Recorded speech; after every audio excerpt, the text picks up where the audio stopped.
एक बार की बात है।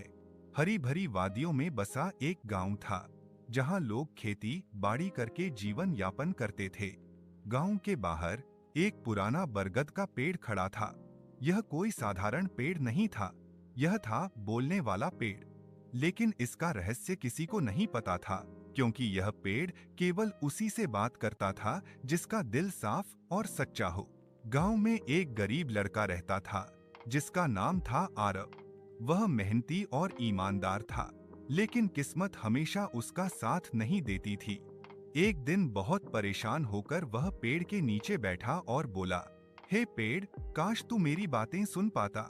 मैं अपना दुख तुझसे कह देता।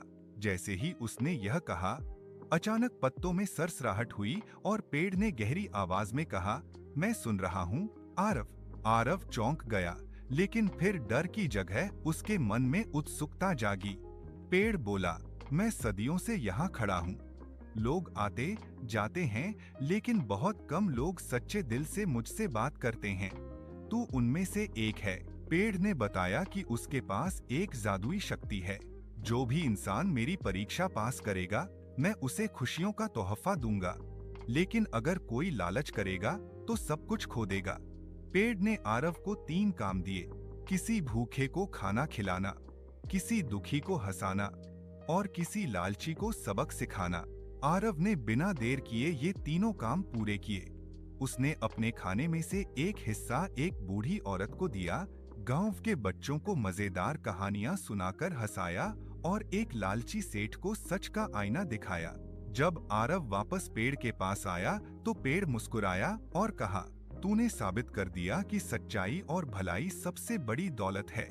मैं तुझे एक वरदान देता हूँ, तेरी जेब में जब भी पैसे खत्म होंगे उतने ही पैसे वापस आ जाएंगे जितने तेरी जरूरत के लिए चाहिए।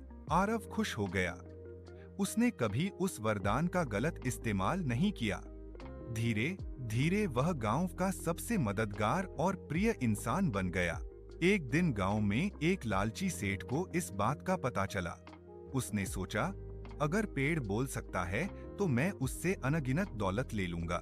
वह पेड़ के पास पहुंचा और बोला, मुझे सोने चांदी चाहिए, दौलत चाहिए, महल चाहिए।